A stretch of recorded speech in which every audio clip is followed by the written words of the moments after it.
Legends of the Dark Knight debuted in 1989, Batman's 50th year, and not only did it become one of my personal favorite monthly comic books during my childhood and adolescence, it got off to maybe the best creative start of any Batman title. Its first 3 story arcs are no less than classics. I talked about the first of those story arcs, Shaman, in the last video in this series. This time I'm talking about the second, and one that has been on my list of best Batman stories ever told since the very first time I read it. Originally published in Legends of the Dark Knight issues 6 through 10, starting with the April 1990 issue written by Grant Morrison, drawn by Klaus Janson. The story is called Gothic. Part 1 begins with a criminal hanging upside down and being interrogated, but not by Batman. Well, not by that Batman. Morrison's script can't resist underlining what's happening a little bit by having the burly gangster brandish a baseball bat and joke that they call him the Batman. The poor guy being interrogated doesn't want to talk, so the guy with the bat, O'Rourke is his name, douses him with lighter fluid. Then he's interrupted by someone else who isn't Batman.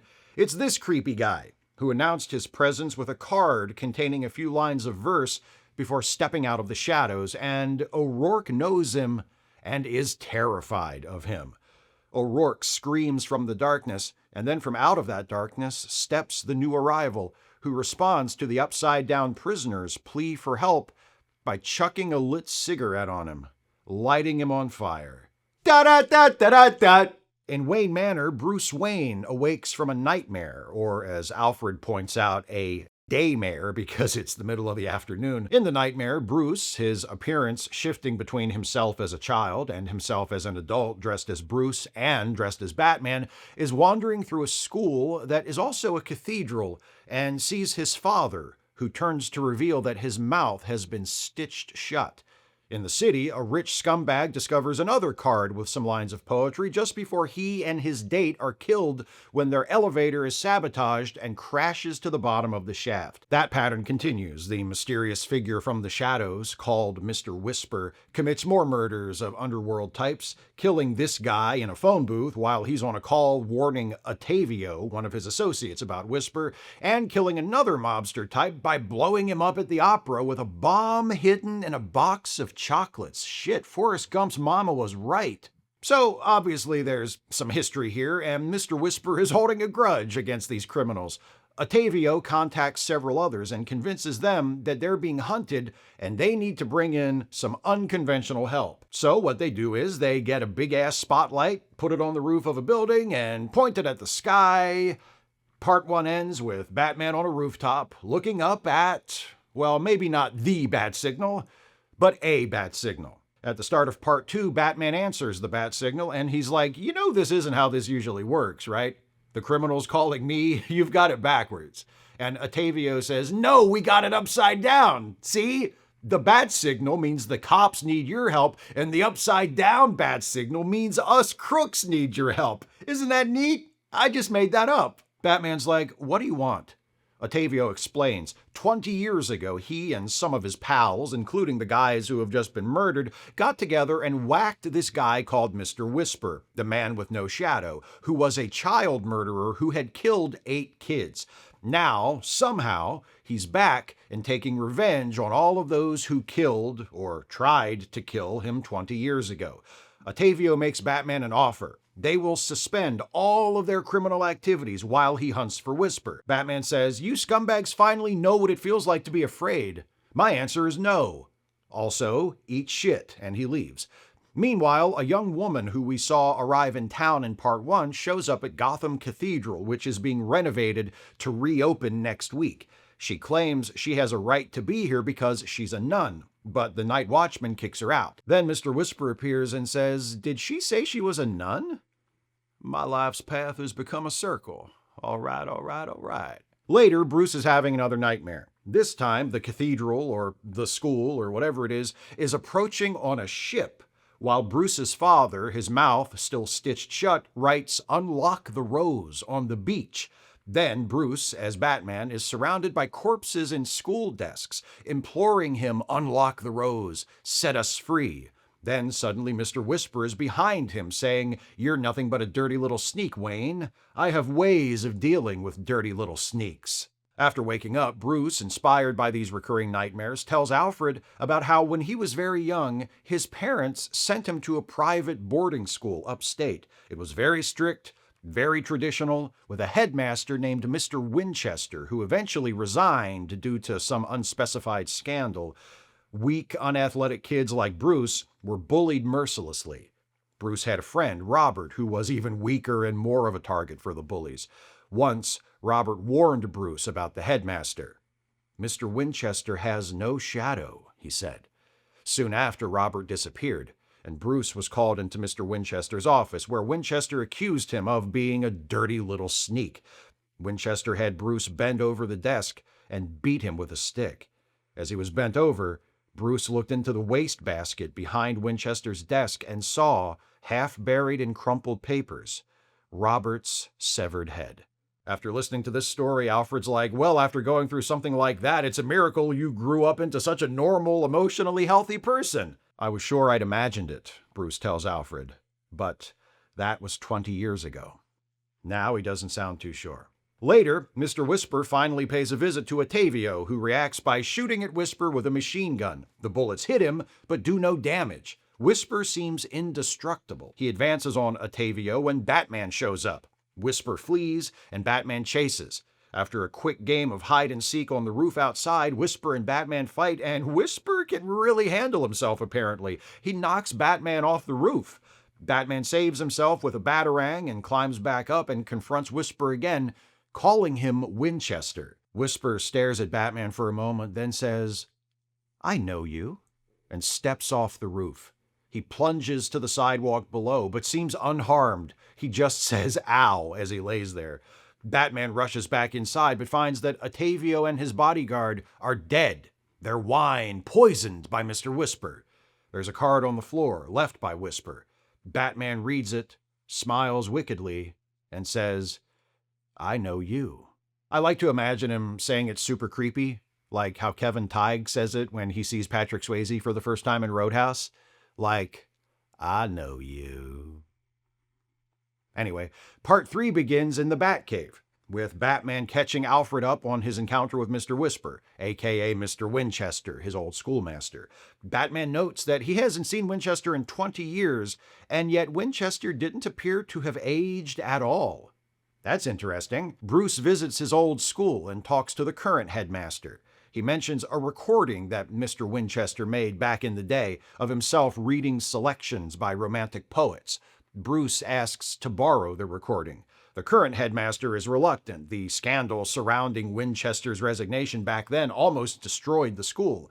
Then Bruce is like, "I'll give you a whole bunch of money," and the headmaster is like, "I'll be right back." Back in the Batcave, Batman analyzes Winchester's voice on the old tape, looking for any clues as to his true identity or what he might want. He concludes that Winchester most likely hails from Austria.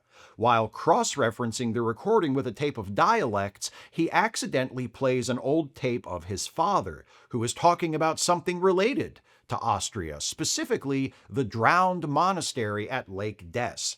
Alfred thinks it's just a coincidence, but Batman's like, "Close enough. Ready the bat gyro. I'm flying to Austria." Later, Mr. Whisper finds the young nun who was kicked out of the cathedral in part 2. He tells her that the fatal hour approaches and tells her to stop and smell the roses. Soon the streets of the city will be filled with roses. How romantic. In Austria, Batman meets with the abbot of a monastery. He's just looking for directions to Lake Des, but the abbot insists on telling him the whole goddamn history of the place. 300 years ago, the abbot says, Europe was being ravaged by the Black Death, and this monastery, at its original location, not far from where the abbot and Batman are now, was home to humble, godly men, including Brother Manfred, who was considered an example to his fellow monks for his piety, but who harbored the secret sin of pride. Then Brother Manfred met a wayward young man named Conrad, who led Manfred to the dark side. Conrad believed that the path to salvation was through sin, that the more one indulged in vice, the closer one came to God. Soon, Manfred began instructing his fellow monks in this way as well, and before long the monastery became a den of perversion. The sinning ways of the monks reached its low point when they tortured and executed a young nun, burning her at the stake. Shortly after that, Brother Manfred began showing symptoms of the plague. He was like, "Oh, to hell with this," literally, and he made a deal with the devil, pledging his immortal soul to hell in exchange for 300 years of life, where nothing could injure or kill him. The devil was like, "You've got a deal."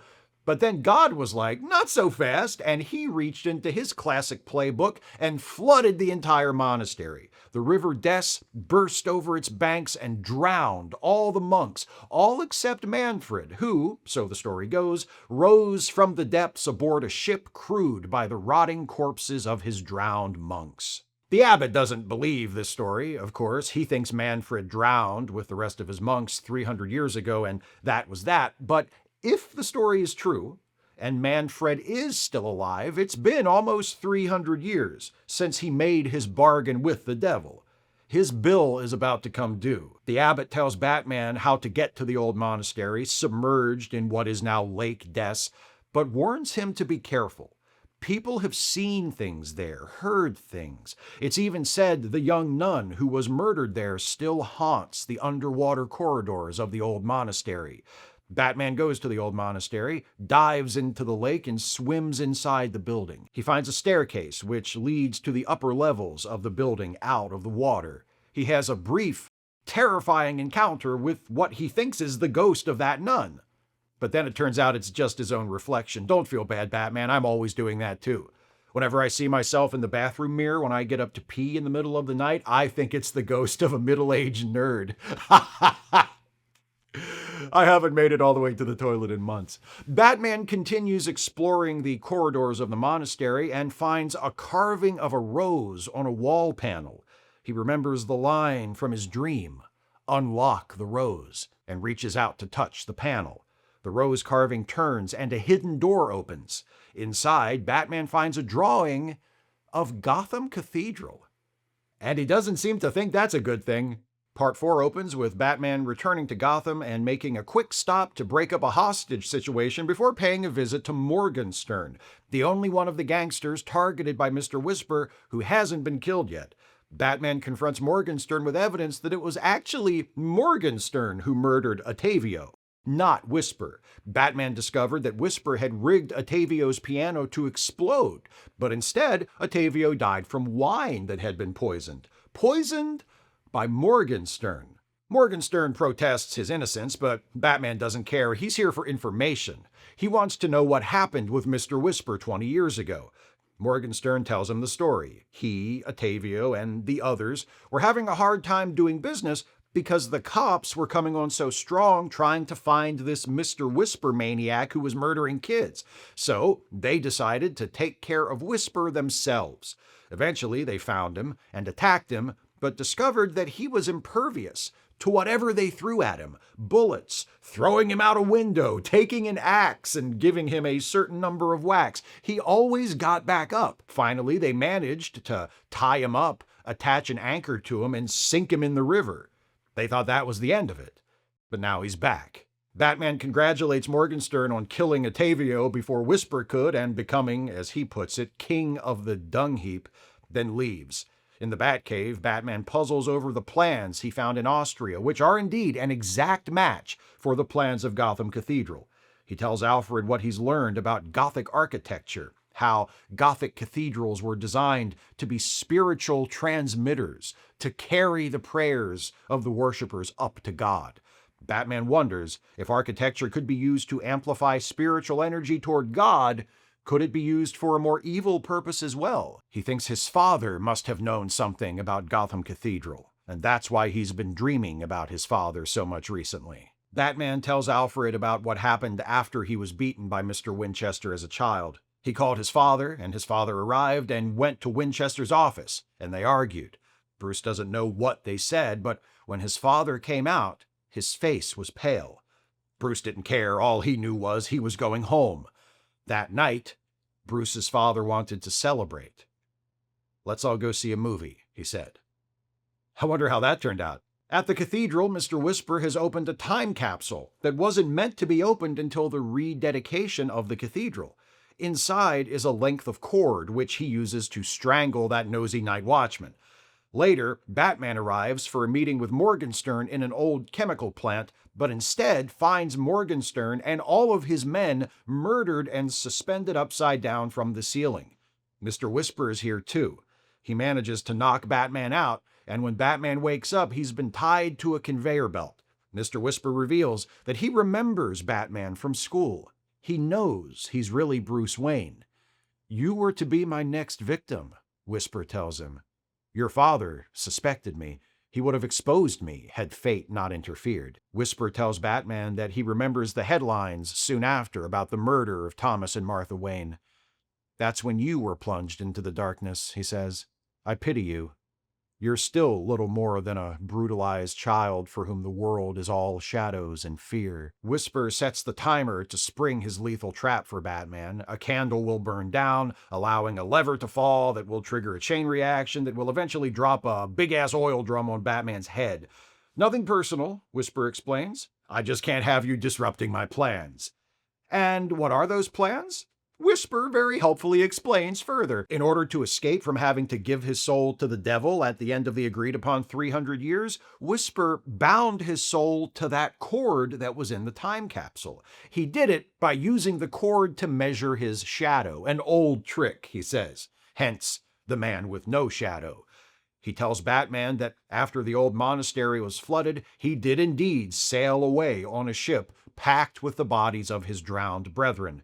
He landed in America, in what was then called Gotham Town, and used the infected corpses of the monks to formulate an even more virulent strain of the plague, a version that would be carried in the air and was capable of infecting millions in a matter of hours. He hid his new plague within the walls of the Gotham Cathedral as it was being built, along with his soul cord concealed in the time capsule, and then spent the next 300 years committing a series of brutal murders as part of the blood rituals that were necessary to prepare the cathedral for his ultimate purpose. What is that ultimate purpose? When the cathedral officially reopens and its bell strikes at midnight, the reverberations from the bell will spread throughout the geometry of the cathedral, shattering the glass vessel hidden within it containing the plague. Within 24 hours, millions of citizens of Gotham will be dead, and because of the magical architecture and the blood rituals Whisper has performed, their souls will be trapped within the cathedral. Whisper will trade their souls to hell for his own, and cheat the devil. It's quite a plan. I'll hand that to him. Whisper lights the candle on the death trap holding Batman and exits. As the fifth and final part begins, Batman escapes Mr. Whisper's Rube Goldberg death trap. It's not clear exactly how, because Batman, I guess. Whisper is at the cathedral, dragging the young nun around and trying to explain to her what is about to happen. When the moon reaches the proper height, it will shine through the window and illuminate the carving of a rose, which will unlock the crypt beneath the cathedral that contains the plague. And, it's a shame Mr. Whisper didn't just get into like dominoes or something. Since he likes building contraptions. I guess he couldn't use that to trade with Satan to get his soul back, though, huh? That'd have to be one hell of a domino run.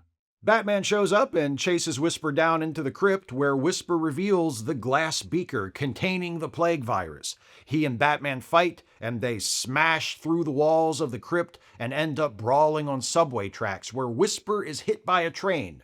He's okay, though. Still got that immortality working. He breaks Batman's arm, but Batman comes back with a shot of mace to the face. With another train approaching, Whisper grabs Batman and intends to let the train hit them both, which would only kill Batman. But Batman manages to throw Whisper through the front window of the train, then duck down flat and allow the train to pass over him. Batman rushes back to the cathedral to stop the bell from tolling at midnight, which he does by yanking out the clapper. Whisper gets off the train and returns to the room where he's been staying, where, to his surprise, he finds that young nun. And she seems a little different. Up until now, she's been quiet, kind of spacey, barely coherent most of the time, but now she's smiling and confident. And she says to Mr. Whisper, "Manfred, my good and faithful servant, you are mine beyond reprieve. And since you thought to deceive me, your last day is forfeit." Whisper, Manfred, realizes how screwed he is and begins begging Christ to forgive him. But the nun waves that off and says, "You call on heaven now, hypocrite? Resign all hope of pardon. Come with me and die forever." And then she drags him to hell, I presume. Later, while a team of guys in hazmat suits cleans up the potentially deadly scene at the cathedral, Alfred delivers a package that just arrived at Wayne Manor for Bruce. The box is tied with Mr. Whisper's soul cord, and inside the box is a human heart. Alfred's immediate reaction? "Shall I alert the Tin Man, sir?"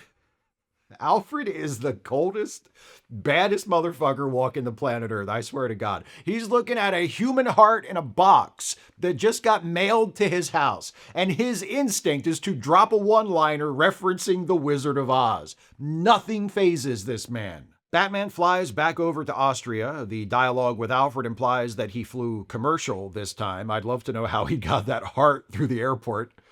I guess security was a lot less strict back then. He carries the heart to the old flooded monastery at Lake Des, and as he recalls the abbot's story about how the spirit of the burning nun is still said to haunt the corridors of the place, her soul unable to rest until Manfred himself, her murderer, is dead, Batman throws the heart into the water. It lands with a splash and sinks.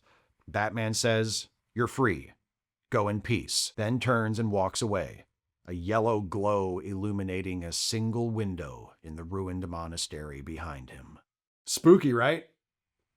I admit the supernatural horror movie side of Batman isn't the facet of the character I'm the most interested in. I prefer the weird but not so weird it could never possibly happen versions as a rule. But my number one rule is that a good story is a good story, and all other considerations can, like Mr. Whisper, be damned.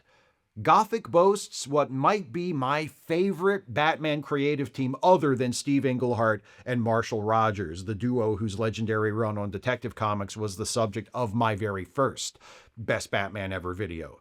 Though still at the very beginning of a long and celebrated career, by the time the first issue of Gothic hit the stands, Grant Morrison had already made a mark on the character of Batman, having written the Arkham Asylum one-shot that came out a year previously. As they have demonstrated in the decades since, Morrison's dark sense of humor and knack for blending Silver Age-style silliness with more surreal and gruesome elements is a good fit for Batman, a character who has proven he can thrive in many different styles and tones. There's not a lot of silliness in Gothic, though Mr. Whisper's overly complicated chain reaction death trap feels like it could have been taken straight out of the Adam West TV series. But the story is infused with the droll, understated humor that has long been one of Morrison's trademarks. Alfred gets some truly hilarious deadpan lines here. His quip about how amazing it is that despite his troubled childhood, Bruce grew up, quote, radiantly normal. His stone cold, "Shall I summon the Tin Man" line after Bruce receives Mr. Whisper's heart in a box. I also get a chuckle out of how nonchalantly Morrison depicts Batman doing more typical Batman stuff while he makes his way through this spookier than usual adventure. When he returns to Gotham following his first visit to the drowned monastery in Austria, he intervenes to end a hostage situation, disarming the gunman and tossing him out the door to the waiting police with a note attached to his shirt. One of the cops observes, "I guess the Batman's back in town." The rhythm of the scene, how we're only shown the major beats of the action, Batman arriving, the frightened gunman, the cops waiting in anticipation, the tied-up gunman being thrown out the door, gives it an intentionally rushed quality, as though Morrison is saying, yeah, you know how it goes, before getting back to the more interesting stuff. As far as that more interesting stuff goes, I appreciate that Morrison doesn't go to any great lengths to hedge their bets or provide skeptical readers like myself who might prefer a more grounded take on Batman with obvious avenues to a more plausible interpretation. This is a horror story, and there's no way around it. The villain is a 300-year-old fallen monk who made a deal with the devil, and he is defeated when the devil appears in the form of a young nun and drags the villain to hell. That all literally happens. Immortal monks, ghosts, God, the devil, sacred geometry, blood magic. It's all real, and there's nothing in the story to suggest otherwise. And when Batman realizes that's what he's gotten himself in the middle of, he just goes with it. I admire the commitment and the confidence Morrison displays by implicitly saying to the audience, there's no logical alternative explanation for any of this. This is a ghost story. Get on board or don't. Contributing just as much to the success of this story as Grant Morrison's writing is the artwork of Klaus Janson. A prolific artist whose career began in the early 1970s, Janson first established himself as an inker, the role he's still best known for, before eventually getting the chance to show his stuff as a penciler as well. He had a long, brilliant run inking Daredevil beginning in the mid-70s that continued all the way through Frank Miller's stint as writer-artist in the early 80s, a stint which ended with Miller essentially turning most of the artistic duties over to Janson, who did both the pencils and the inks while Miller handled the scripts and rough layouts. Janson also worked with Miller as an inker for The Dark Knight Returns. He had worked on Batman before, inking on Gene Colan's pencils for several issues of the Batman Monthly title in 1982, but following Dark Knight Returns, Janson got a lot more Batman-related work and soon became one of the signature artists to draw the character in the late 1980s and 1990s. Janson's blocky, sketchy style is well suited for Batman, especially stories like this one that have a twisted tone and fantastical elements. He renders Batman as an awkward, gangly, uneven figure, like a half-remembered image from a nightmare, all sharp angles and rough, slashing lines. But beneath the superficial crudity of Janson's style is an able and sophisticated storyteller. His pages are eye-catching, yet always easy to read, with clear layouts that vary enough from page to page to keep things interesting. His panels are well composed with depth, his action scenes are filled with movement, and his characters convey palpable emotion. He especially excels at depicting the more grotesque and morbid details of Morrison's script. His rendering of the specter of the burning nun encountered by Batman in the drowned monastery is straight-up nightmare fuel. She looks like Dr. Phosphorus showing off his Sister Betrill cosplay. I also love this sequence from when Batman encounters Mr. Whisper at the old chemical plant. Whisper swings a pulley at Batman's head, knocking him off of a catwalk. As Batman falls, he grabs desperately for something to hang on to and pulls down the hanging corpse of Morgenstern. As Batman plummets, crashing through one lower catwalk before finally landing on another below it, the lifeless body of Morgenstern falls alongside him. It's one of the most macabre sequences in the story, which is saying something when you consider this story also includes a ship full of plague-infested dead monks and a nun being burned at the stake. One of the things that made Legends of the Dark Knight so much more interesting than the other ongoing Batman comics at the time was that it was the story-first title. Because its stories were all set somewhere in a nebulous year one-ish era of Batman's career, and usually had no direct connections to the broader continuity of the other Batman books, or beyond those, the DC Universe in general, creative teams working on Legends of the Dark Knight were largely free to do whatever they wanted. Gothic isn't an Elseworld story. That imprint wouldn't be officially introduced until the following year, but it doesn't fit the typical Elseworlds mold anyway. Batman spends most of the story doing some pretty standard, grounded, modern Batman stuff. Interrupting muggings, going back and forth with gangsters, the whole bit. The spooky stuff takes place within that context. This isn't a story where Batman exists in a supernatural world. It's a story where Batman's relatively ordinary world is invaded by the supernatural. The mystical side of the story even finds its way into Batman's logical, methodical detective work, like when he's trying to zero in on the true identity of Mr. Whisper, and he inadvertently plays the old tape of his father, who just so happens to mention Lake Des in Austria, which Batman's intuition tells him is an important location to the case. Batman tries to explain it rationally by saying he must have misfiled the old tape of his father, but it's too fortuitous and turns out to be too good of a lead to be dismissed as a coincidence. And with few exceptions, those supernatural elements appear as mundane objects that seem like they belong in a materialist world. Mr. Whisper doesn't have visually apparent superpowers. He's not built like an action figure. He doesn't have a special costume. He's a middle-aged guy in a trench coat.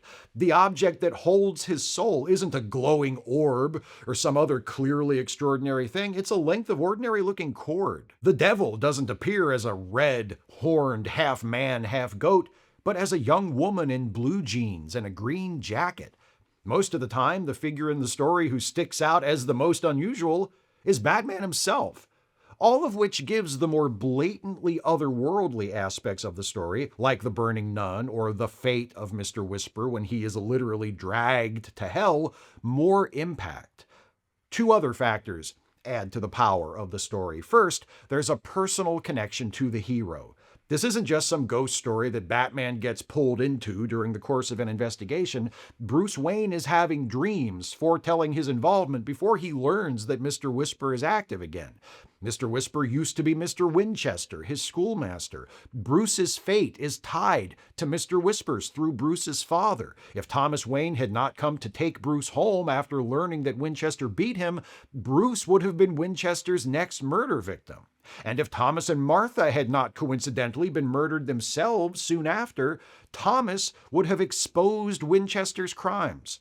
Throughout the story, via Bruce's dreams and the accidental playing of an old tape in the Batcave, it's as though the hand of Bruce's father is guiding him along. Second, as with all good horror stories, Gothic roots its most fantastical elements in foundations that are uncomfortably real, evoking historical horrors like the Black Death, as well as more contemporary ones like the institutionalized abuse of children at private schools. Like science fiction, horror is most effective not when it transports us to an unfamiliar world, but when it shows us parts of our own world which we recognize, but prefer not to dwell on most of the time. One of the hallmarks of Grant Morrison's work on marquee characters like Batman has been their way of reaching back and pulling pieces of the character's past into the present. Gothic does this by reminding modern audiences, both in 1990 when the story was first published and today, that in his earliest appearances, Batman was a weird figure of the night. Morrison's script and Janson's unmistakable art return to the eeriness and peculiarity of those original adventures, while also crafting a version of the character who was clearly of the present moment. It's a ghost story, and a detective story, and a story about Batman being drawn into events shaped by forces as mysterious as the hand of God, and as old and grim as death itself. All of that, and a sense of humor too. Where else could you put Gothic but up on the shelf alongside all the other adventures of the best Batman ever?